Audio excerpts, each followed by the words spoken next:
Hello there. Hi there. Hi, are we done yet? Nope, we haven't even started yet.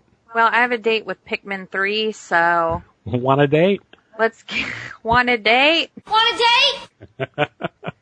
Well, party? I can only hope that it's recording right now. I didn't see it pop up, so I better call you right back, okay? Oh, dear.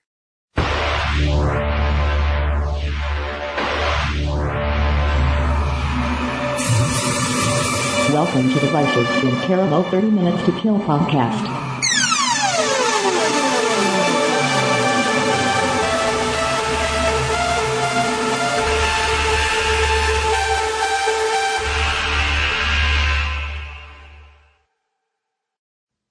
Hello again. That was a great intro, and maybe I'll still use it. We are recording and we are live.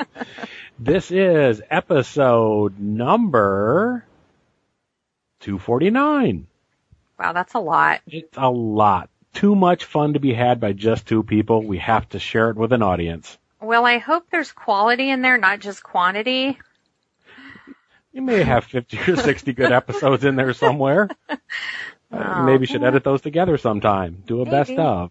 Yeah. At any rate, by now I sure you realize you are listening to the Vicis Interimo show, 30 Minutes to Kill, more or less. A horror entertainment show featuring horror, suspense, and psychological thrillers, and occasional horror comedies. You can find us on iTunes, Stitchers, Podomatic, with a lot of and groans and stuff over there. What's happening? I don't know. Some sort. Anyhow, you can find us on iTunes, Stitcher, Podomatic, and just about anywhere. Type in VICIS INTERIMO.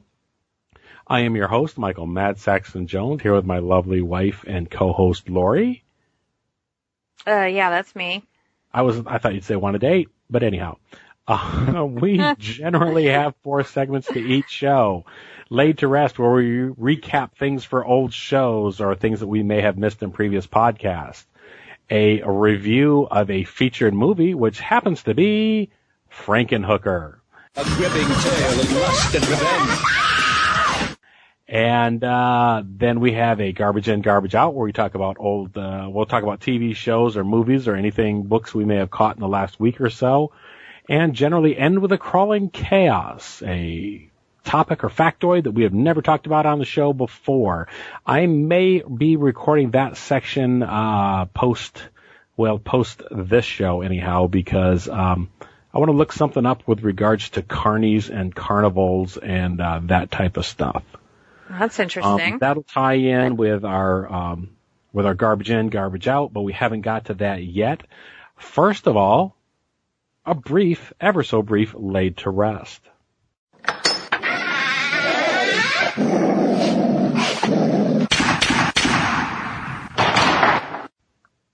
In fact, that Laid to Rest might be so brief there may be nothing to contain in it. Was there anything that you needed to wrap up since the last time we recorded? I don't think so. It feels like we just did it almost. Weird how that happens, huh? Yeah. So let's just get right into, I will say at least before we go, that I did say I wanted an R-rated horror movie. Yes. And so with gore and splatter effects, etc., and I warned you we had one coming up. This is what I had in mind when I told you that a couple weeks ago. So this is a hard R film, and yeah, let's get into talking about it. All righty.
was horrified by the motion picture Frankenstein. In 1935, horror turned to terror with The Bride of Frankenstein. In 1990, the makers of Basket Case and Brain Damage bring you... Want a date? Frankenhooker. Jeffrey Franken has a plan. I just want to bring you back a little bit. He has the ingenuity. I need female body parts. He has everything he needs, except the raw materials. Just hold still. Excellent. Oh, my God. Onion.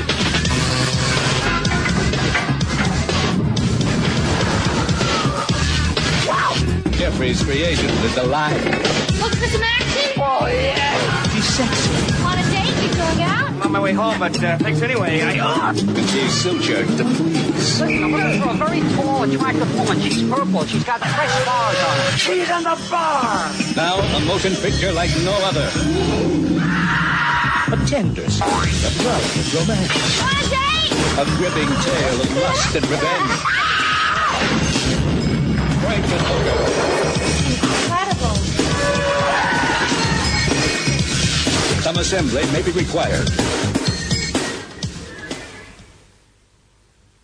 Okay, Frankenhooker. I can't hear that without smiling. How often do we actually say, want a date? Quite I don't often. know. Too Yeah. often. Yeah, that's weird how that happens. Some things stick with you. You know what? Every movie, I believe, has something to teach you and something that you can learn from it. Yes. This movie had something for me, but we'll get to that in just a minute. Say no to crack, especially super crack. Especially super crack, but no, that's not it. Say no to remote control lawnmowers. That's a possibility. Say no to prostitutes that are purple. I don't know. No, Okay. for panning. That was what I learned from this one. Oh, The idea of actually drilling a hole into your brain to relieve the pressure. don't trepan yourself with a power drill. Okay, yeah, there's lots of life lessons in here. Okay. Okay. Well, Frankenhooker's from 1990. Yeah. I would have said a lot older than that, Me too. but I remember seeing it when it came out. Yeah. Okay, well, when his pretty fiancée is literally torn to pieces by a runaway lawnmower, Jeffrey Franken creates a scheme to bring her back to life, reassemble her from the body parts of New York City prostitutes. Has he created a monster? There's your, Here's your synopsis. there Well, it is. I tell you what, it's from the folks that brought us Basket Case and Brain Damage. Yes. So you know you're in for a good time if you like so big movies. Yes. Yeah.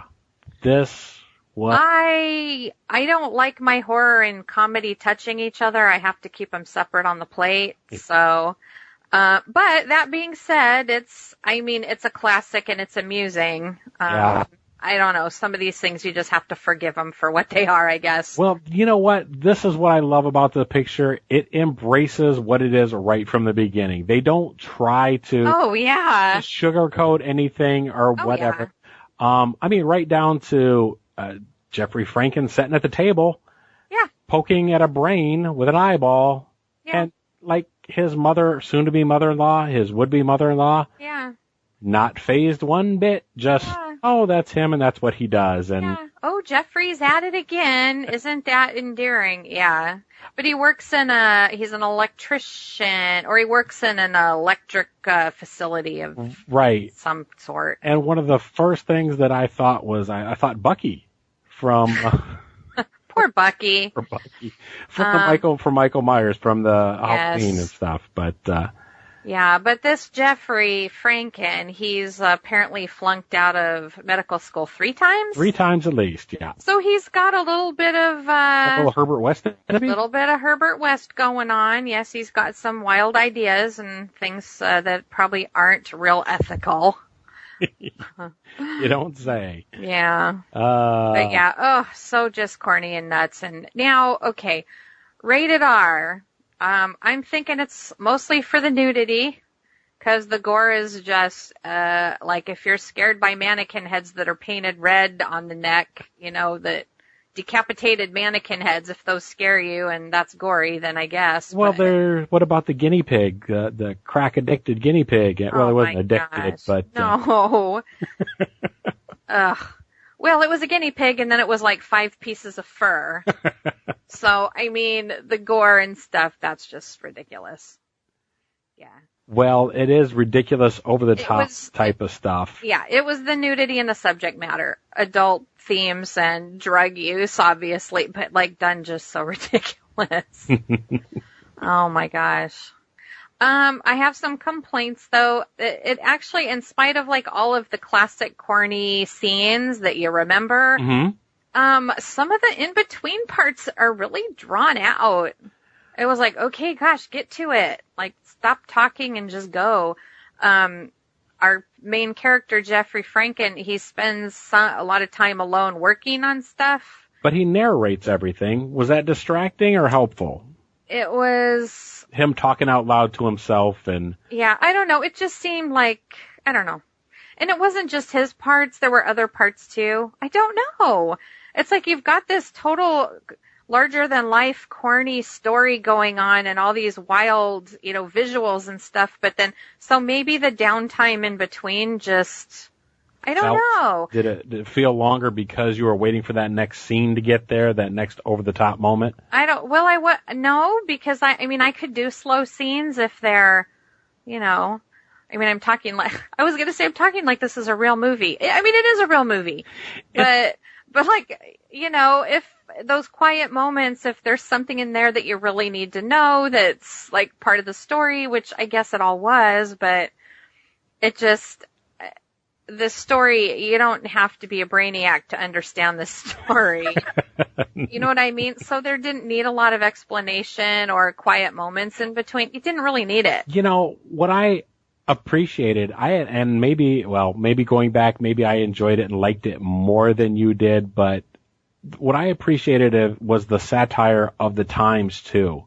Yeah. Because obviously in the late 80s, early 90s, crack was a big problem. Not that it isn't now. It still is. Oh, no, but that's when it was all over the headlines. Right. That's when it was a big deal. Right. And, what's his name? Downey? That had his TV show. They made fun of it here in the movie or whatever too. Motormouth is what they called it on the show. Oh yeah. But you think about the those type of things. So it's also a period piece, very much a period piece, very much a slice of ridiculousness from the late 80s, even though it was 90, definitely the late 80s. Yeah. And it was just fun. I laughed my way through it, probably as much as I did the first time I saw it, though the first time I saw it, I was in just utter shock and just, oh my gosh, what the hell am I watching this? You were just oh my gosh, look at all the boobs. That too, maybe, but there was more than that going on. Yeah. Like I said, I actually managed to learn something and stuff, that digging or cutting into one's brain used to be a valid, of course people put leeches on them too, but I was going to say it used to be a valid medical treatment. Right. Not generally done with power tools though. Well, in this though, Jeffrey Franken was trying to stimulate certain parts of his brain so that he would get ideas or work out, he'd be like, I have a problem and I can't figure it out. I know, and he'd stick the drill into his brain. Oh yeah, and then he would just start talking he'd get these ideas. Some wonderful ideas of. So that's not quite trepanning. Not quite. He wasn't making holes to let out the evil, spirits and whatnot, or drain anything off. He was just trying to, stimulate that brain. Yeah. That was pretty crazy. It was crazy. Fun. I enjoyed it. What's your number on it? Oh, geez. How do you rate something like this? I don't know. I like it, so. So give it a 3 then? 3 out of 5, I guess. Okay. I'm gonna say. There's parts of it that I really like. Right. So, it's too hard. Things like this are just. Something that's truly classic like this, it's just tough to. It's just too hard. Okay. Well, I'm giving it a 4. If you haven't seen it, I definitely recommend it. Yes. if boobs